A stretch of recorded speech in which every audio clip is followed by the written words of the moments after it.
Welcome to a special edition of the Darden Admissions Podcast. I'm your host, Brett Twitty, and you are listening to a new episode. On this episode of the podcast, we welcome back an old friend, Greg Fairchild. Greg wears many hats here at the Darden School of Business. He's a member of the faculty. He's the Associate Dean for Washington, D.C. Area Initiatives. He's the Academic Director of Public Policy and Entrepreneurship. And he was also recently named Dean and CEO for UVA's Northern Virginia initiatives. A very busy guy, but always so generous with his time. We welcomed him back to the podcast to talk more about some of the things he's been working on in the Washington, D.C. area, as well as a new scholarship opportunity here at the Darden School of Business, the Breakthrough Scholars Program. I think you're really going to enjoy this conversation. So without further ado, here's my interview with Greg Fairchild. Greg, welcome to the podcast. Hey, Brett, how are you? Doing well. You know, it's funny to talk to you on Zoom. It feels like we're spending more time together in Roslyn these days, which is great. You know, I'm enjoying my time back and forth. This morning, I'm in Charlottesville, and I'll be back in the offices in Roslyn on Monday. So I'll see you then. Awesome. Well, you know, I just saw you, but for our listeners, you know, I want to check in with you. There's a lot happening for you right now. So first of all, congratulations on the new role. Do you want to tell us a little bit about it for those who haven't been following UVA-related news as closely? Well, in the last week, Brett, I was announced as the Dean and CEO of UVA Northern Virginia. And it's a role that I'm excited to be in. It's a role that I've been thinking about for a while. I've been doing strategy work for President Ryan over the last really 3 years and thinking about what we were going to do in Northern Virginia. And for anyone that was paying attention to things like President Ryan's strategy documents that he was releasing, one of the 9 strategies and priorities for the university was, in fact, expansion into Northern Virginia. So we knew that there was an appetite and interest in expansions in the market. The question was when we would move and how we would move. And being involved in the strategy work, I just got more excited as I saw the opportunities. And so when I was asked whether I'd be interested in being directly involved rather than just in an analytical or strategic way, I jumped. Well, that's awesome. And I think of it as, you know, you've been doing a lot of similar work here for Darden. You're the dean for DC initiatives, in addition to being a member of the faculty, and have done a great job in that role. And it's been fun to work alongside you as we kind of think about, you know, what's happening here in DC. You know, the launch of the Executive MBA program in DC in 2015, it was a great and exciting project. I had the great opportunity to lead the faculty committee that planned that through. We launched, I think your listeners may already know, we are the largest Executive MBA program in Northern Virginia, in the region. We've made a lot of noise and we're going to continue to do so. And having thought back then to what we thought the possibilities might be in Northern Virginia, Washington, it's really exciting to see where we are now, and I'm excited to see where we're going to go. I was doing the math the other day. So we announced in June a new format of the Darden MBA, part-time MBA. Should note, we are recording this on the 30th of September. This is one day before our first part-time MBA deadline, October 1. So very exciting time for us who work closely with the part-time MBA program and recruiting those students. And when that cohort matriculates, Greg, if I'm doing the math right, we'll have around 400 students or so between the 2 executive MBA classes, the part-time MBA cohort, and the MSBA cohort, learning out of the UVA Darden DC Metro location, Sands Family Grounds. It's kind of incredible. Brett, it's incredible in the sense that, you know, as a member of the strategy team, some of us sniggle a little bit because there were discussions we had when we were really thinking about this on whether there would be the market demand we hoped for. We've done some market research, but I have to tell you, and I'll tell the listeners, we were thinking that, gee, if we could just break 50, 60 participants in Northern Virginia, we'd feel really good about this. And here we are, and you're throwing numbers that are multiples of that. This is separate from the work we'll do as we bring the new part-time MBA into the market in the coming year. And you and I know there are already a number of joint venture projects that we do with the School of Data Science, with the McIntyre School. And so we're really believing Northern Virginia is a place where we can experiment, but we can collaborate in ways that perhaps we haven't always done here in Charlottesville. Well, exciting times indeed. And you are a repeat guest here on our admissions podcast. It's great to have you back. But for some of our listeners who may not have had an opportunity yet to hear those earlier conversations, tell us a little bit more about you and what brought you back to the Darden School, I should say.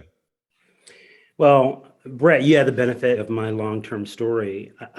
For those of you that are listening that are thinking about becoming Darden students, or those of you that are listening that are Darden students, I am a Darden alum. And when I was a student at Darden, I had this wonderful opportunity during the second year to write a case study. And the case study was about a Pizza Hut operation that had opened only a year earlier in Moscow. The case was called Pizza Hut Moscow. Really creative title.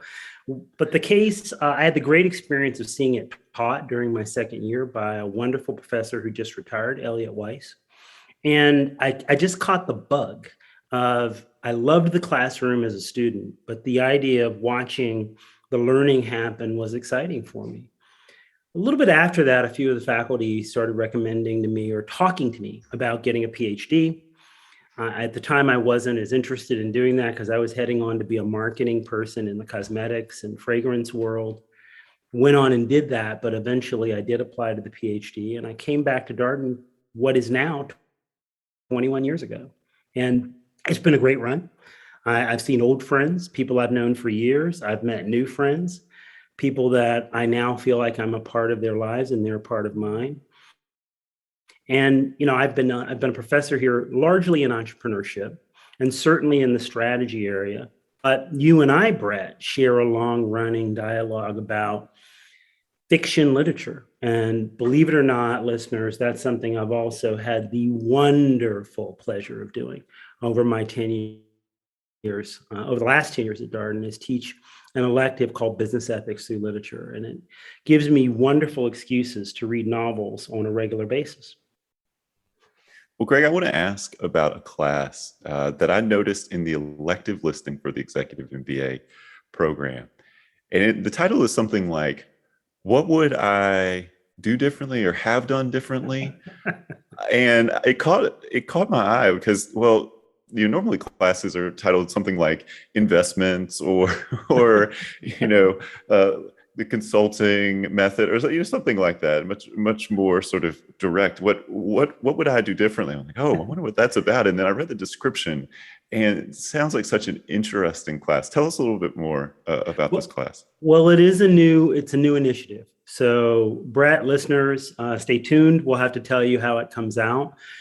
The idea and impetus, Brett, is this notion that one of the things we've become accustomed to is that when you hear from leaders, that you're going to hear from them about a story of one of their successes. So you can imagine that if you've done anything like watch some of the movies that are meant to be about Steve Jobs, those movies portray Jobs in his great moments. What this particular course is meant to do is to say, well, actually, there's some other moments. And we're meant to give students, and me, by the way, I'm excited about this class, the opportunity to sit with and hear from business leaders. And the pitch really is exactly as you described.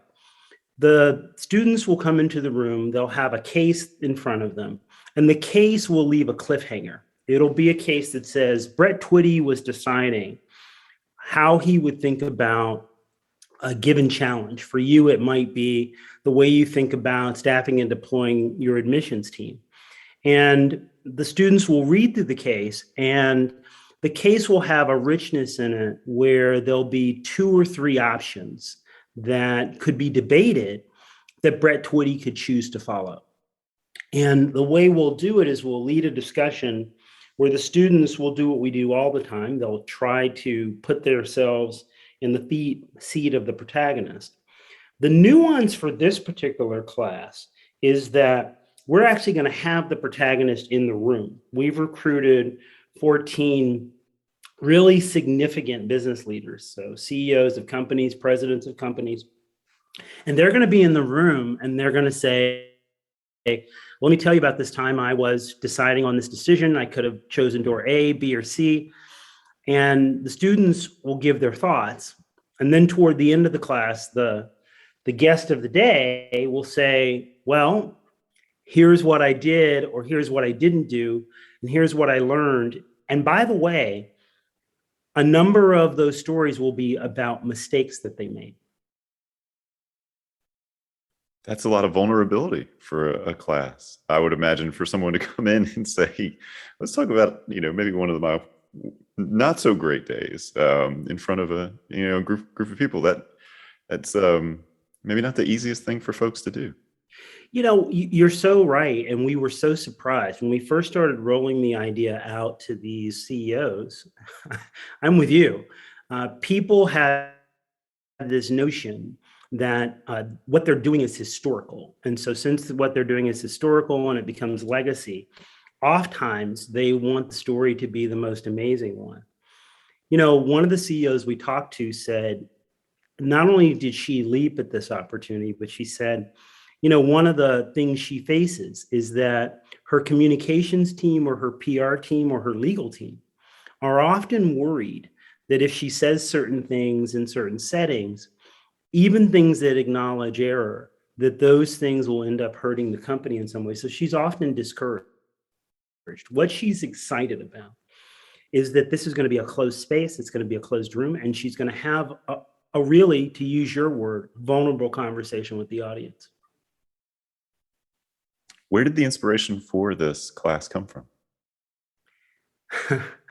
Well, shall we say, Brad, I as a Darden student, I sat through about 250, 300 cases. I have written 100 and change myself. And that tendency to recreate the past in a way that makes it seem like I knew all the answers and all the steps to take is a really seductive one. And it's one that I think is both understandable, but at the same time may not really represent the way we really make decisions when we're in leadership positions. And so it was my idea. And my idea came from that recognition of something I felt was missing from some of the discussions that I'd had in classrooms over many years. Well, I look forward to hearing more about that class. I want to ask about a couple more things before we get to the topic that we're here to talk about today, which is the Breakthrough Scholars Program. But you're a very busy person. You're doing a lot of things. And so I had to ask about that class. And I also want to ask about one other thing here. So the DC Dean's Fellows, this is an initiative that you've also been involved with. And I don't think we've had a chance to talk about it here on the podcast, but I think of it as part of this whole, what's happening in the Washington, D.C. area for the Darden School. Do you want to just share a little bit about what that initiative is? Well, it's an initiative that Scott Beardsley and I talked about and launched last year. And we had thought, gee, we're entering this new market. We really want to come in and make a splash, and we want to make connection. And one of the great things about a global city like Washington is the opportunity for you to see, connect with, and talk with people who are leaders in their fields and to engage in thought-provoking discussions with them. And so the DC Dean's Fellows are not a governance board for us, but they're a board through which we generate ideas. We just had a great discussion with them on Tuesday of last week, 14 of them discussing the return to work questions we're all facing. What will the future of work look like? And it's fascinating to be in the room with these 14 individuals who come from these very disparate industries and have them talk about what they're seeing, what they're feeling, what they're worried about in the world of returning to work and how they think about structuring and running their firms. At the same time, this group of people are people we're bringing into the classroom. So, one of these is the president of Atlantic Media, His name is Michael Finnegan. And he's going to do this wonderful, we have a program called Leadership Unscripted. And Atlantic Media, as you know, publishes The Atlantic, but also a number of other publications. We're going to do a tete-a-tete, a leadership unscripted conversation with Michael Finnegan and a man named Michael Suarez, who runs the university's rare book collection and is a university professor. And the two of them are going to be talking about the world of publishing then and the world of publishing now.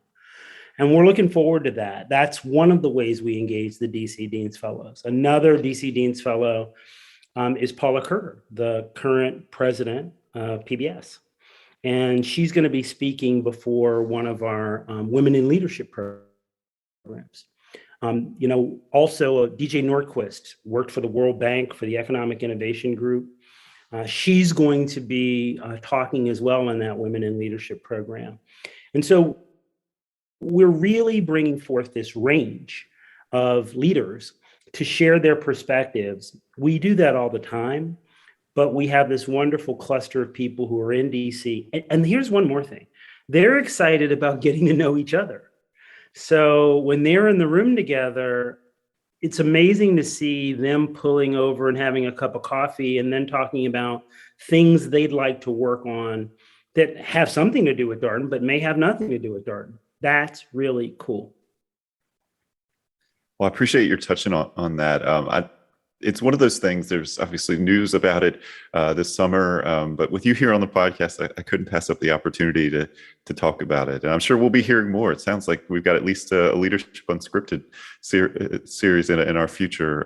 So excited about that. Those have been great talks, and they've been running virtually. And so for folks listening to this podcast, keep an eye on the website. Those are open events to anybody who wants to come and listen to the conversation. So a couple things that have been on my mind, Greg, as we thought about podcast guests here for the fall and winter schedule, is we had to get Greg Fairchild on here to talk about Breakthrough Scholars, the Breakthrough Scholars initiative at Darden, because this is a new scholarship initiative, and it has a particular focus, and we're trying to get the word out, and the podcast is a great way to do that. So tell us a little bit more about what this initiative is, and then we can talk a little bit more about where the idea came from. So what is it, first and foremost? So first and foremost, it's a competitive, selective scholarship that provides certainly funding, but more importantly, a network, a cohort, and an opportunity to interact with leaders in the venture capital, private equity, and asset management industries. And this scholarship really creates this curated set of activities for a select group of people. We're very interested in hearing from people from around the country that are interested, and by the way, or even think they're interested, possibly, in being in the venture capital private equity industry. Now, having said that, venture capital and private equity are incredibly sexy, and lots of people are interested. But we're also in this work responding to a challenge that this industry has had. Anyone who knows anything about the industry, and be easy for your listeners to Google and look around. This is an industry which, at a time in America where we're talking a lot about diversity, equity, inclusion, it's a relatively less diverse industry, at least in terms of who's in it. So, when we think about, for example, women, what we know is that the majority of venture capital firms in the United States, Canada, North America, Europe, and Asia are generally run by teams that happen to be overwhelmingly male. So, for example, what we know in a study done by Crunchbase is that 13 to 15% of the partners in American venture capital firms are women. So 87%, 85% aren't. We also know is that when we think about racial diversity, we know that the VC industry likewise has had some challenges. So that said, we know that there are single digit numbers for Blacks. About 4% is what recent studies show. One that you can find in the VC Human Capital Survey, about 4% of VC professionals are Black. About 4% happen to be Latinos.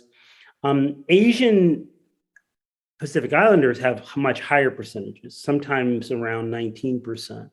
But even having said that, if you think about those numbers, we're really talking somewhere in the 30% number for the percentage of non-white professionals in the industry. So combining these two together, we see, Dean Beardsley, myself, the leadership team, see a real opportunity to help the industry with something they've recognized as a challenge. And I want to point that out. The VC industry isn't hesitating, isn't saying that this isn't a problem.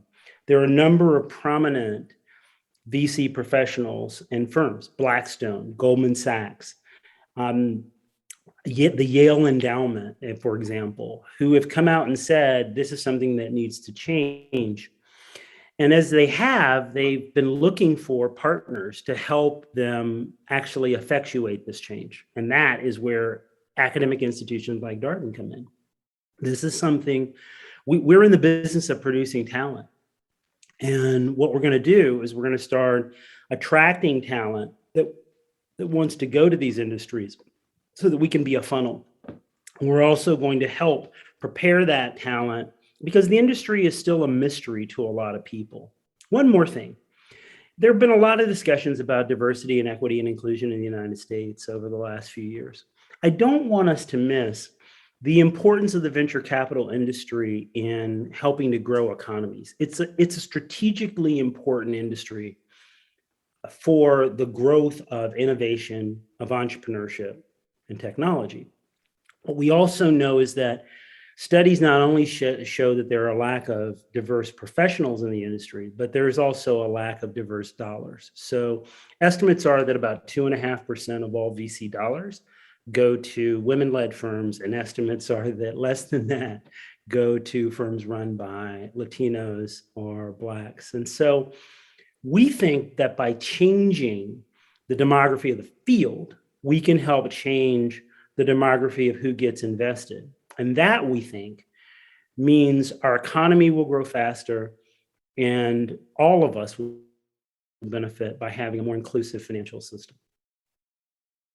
Well, Greg, thank you for sharing all that information. And for folks who are listening to this and saying, gosh, that sounds really interesting to me, there's a whole webpage out on our website about this scholarship opportunity. It's open to full-time MBA applicants as well as executive MBA applicants. So if you're curious, you just want to know a little bit more about it and kind of read a little bit more about the process, you can check out the website. I do want to follow up on, venture capital, private equity.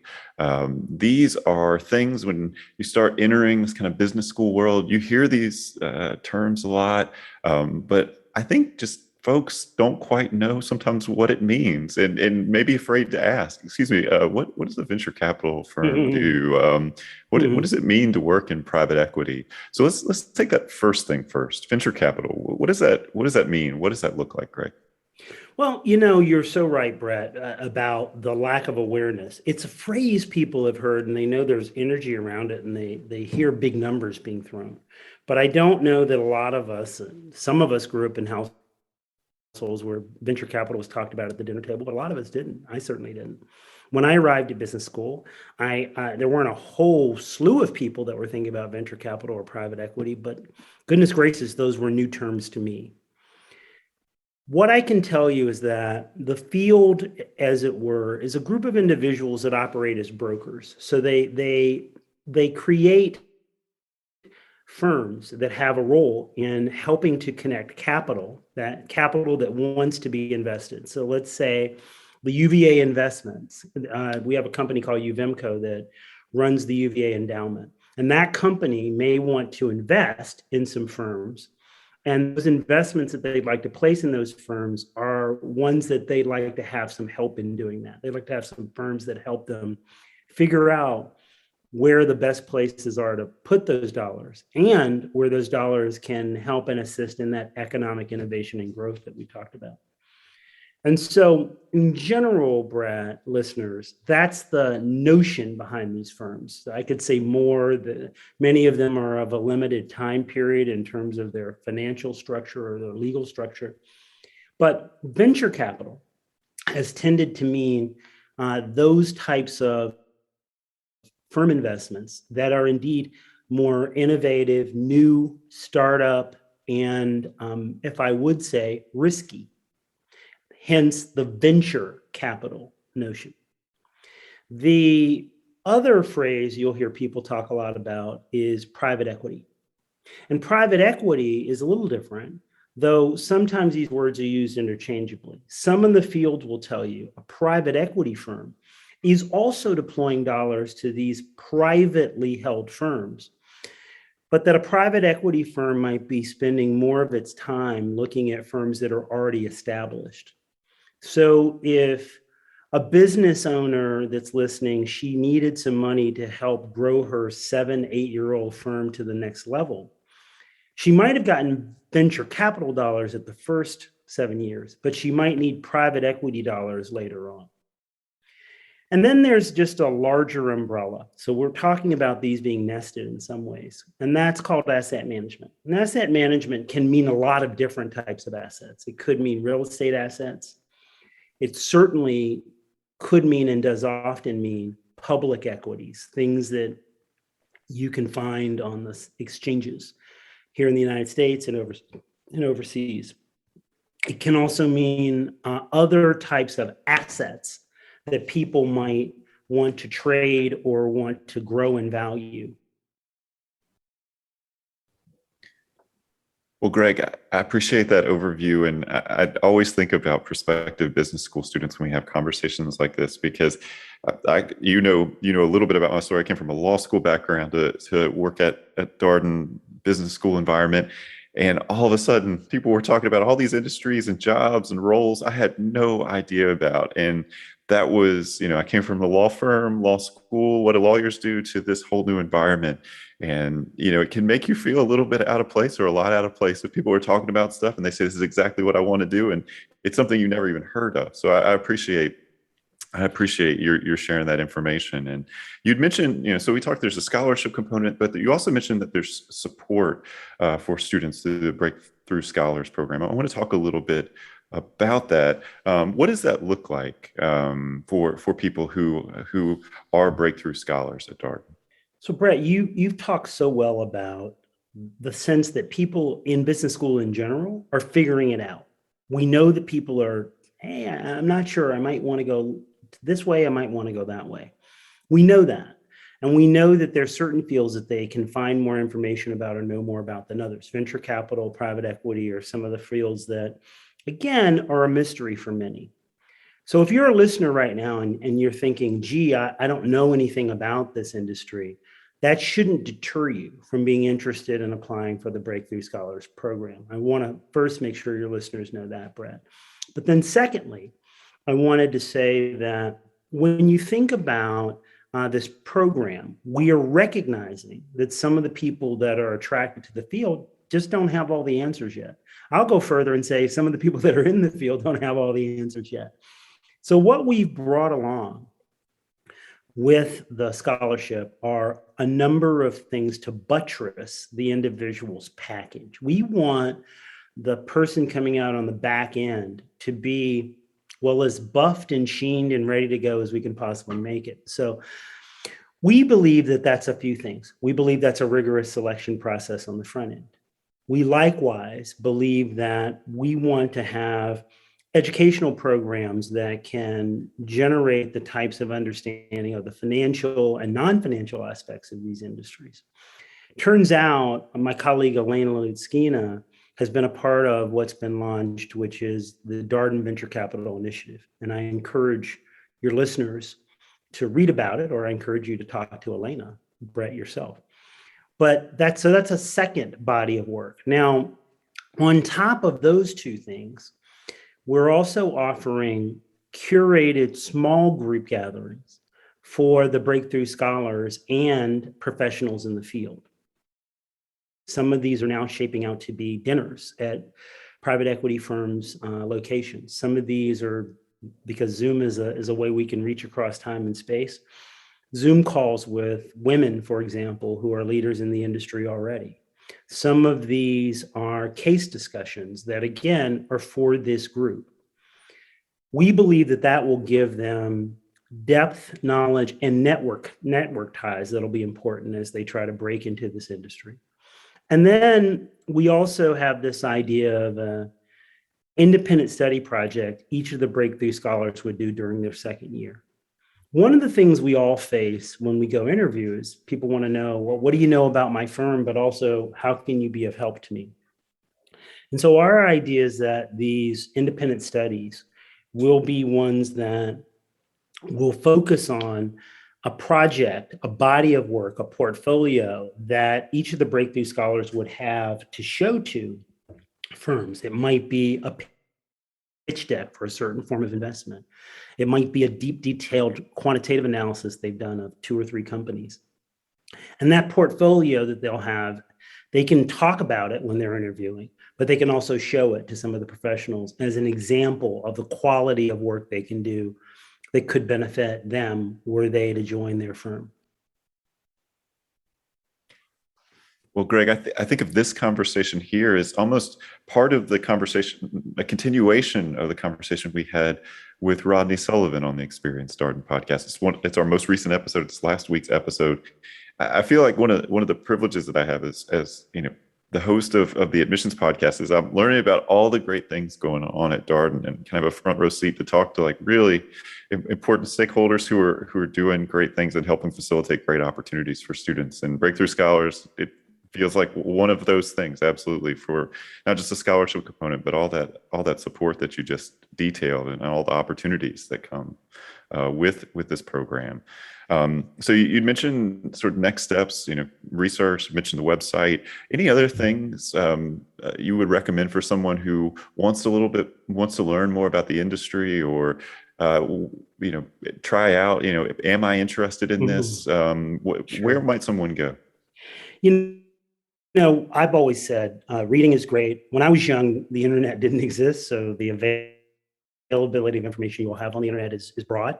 It's not always as accurate as it could be, and I think we all know that. That's why one of my encouragements is to start early asking and meeting with people who work in these types of industries. So here's what I mean.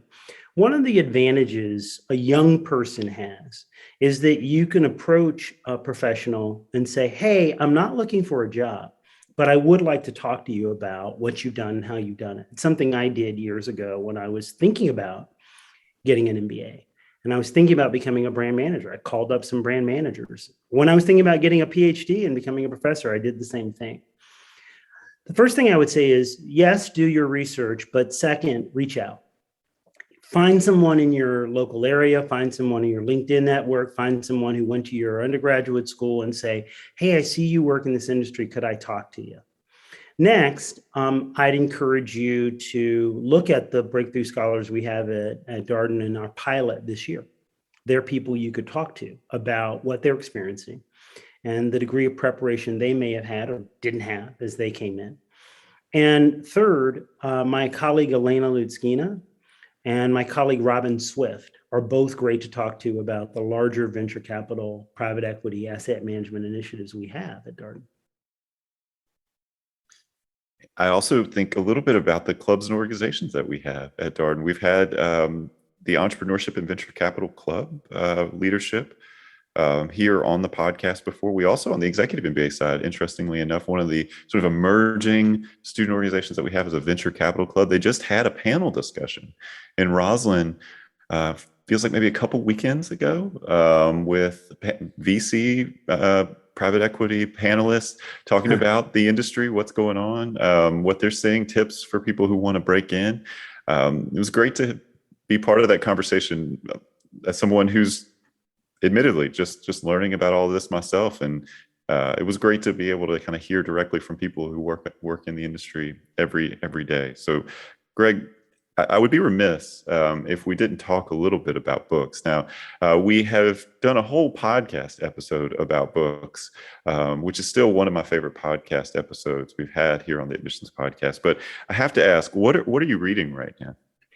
Well, listeners, this is a thing Brett and I do. We both really enjoy fiction, and again, it's a little surprising to some. We're business guys. We work in business schools, but we really enjoy reading. And I read books with my children. I read books with Brett, and I read books with other friends. So at the moment, I'm rereading a book I read years ago. So since you've asked what's on the nightstand at the moment, I'm reading a book called Americana. And I'm reading it because we're going to have a discussion with Darden students on Americana in November. And it's a book that is an interesting take on what it means to be an expat.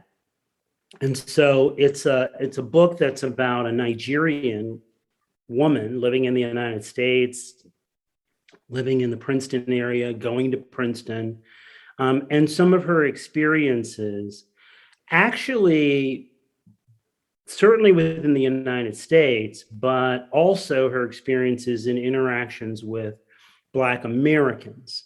We're having this discussion because there have been some interesting discussions here at Darden. People have wanted to have more discussions on what it means to be American and what it means to immigrate and integrate with American culture. Where's authenticity and where does it lie? And how that process can change your views on gender or race and how they're adapted. So we're going to have that discussion in November. And Brett, I think it would be remiss of me not to mention that I think you are preparing to do a very similar type of book talk with our Darden students as well. Yeah, I'm really, first of all, I'm really excited about your talk. I hope to be there in November and participate. I am also getting organized. I think January is going to be the month for me, just given what we have going on this fall in admissions. But I'm going to talk about the Nickel Boys, which, Greg, it's a 180-ish page book, and every time I go back and read that book, something else grabs me. And I noticed something else. I feel like it's seemingly slim, but there's a lot of depth to it. And for I am just starting to get my head around what I want to talk about. But I think a lot of it will center on the sort of dialogue between the two principal characters in the book, Elwood and Turner, as they talk about the ordering of the world and this sort of tension between optimism, perhaps, is one way to think about it, and realism and change versus, just trying to survive, and individual capacity to kind of push against these sort of broader societal forces. And can someone have an impact when the world's kind of weighted against you? And does it even make sense to try? All of these kinds of things. I think it's a very profound book. It is obviously a Pulitzer Prize winner, so I'm not the only person to note that this is an important book. But I think it kind of sneaks up on people because it's slim, but there's a lot going on. So I'm really looking forward to it. One of the things about Darden that I've valued as a student, and I absolutely value now, is that we really are a place that affords an opportunity for a student, a professor, staff to all kind of interact in a less structured and less formal and less hierarchical way. I think probably one of the only reasons, Brett, listeners, I'm a professor now is because of personal relationships I was able to create with other faculty that were here, who were the ones that began to, in Elliot Weiss's case, encourage me to write a case, but some others to encourage me to think about getting a PhD. And it's the type of thing that I think is unique in schools, that breaking down the walls. And that's just what's so exciting.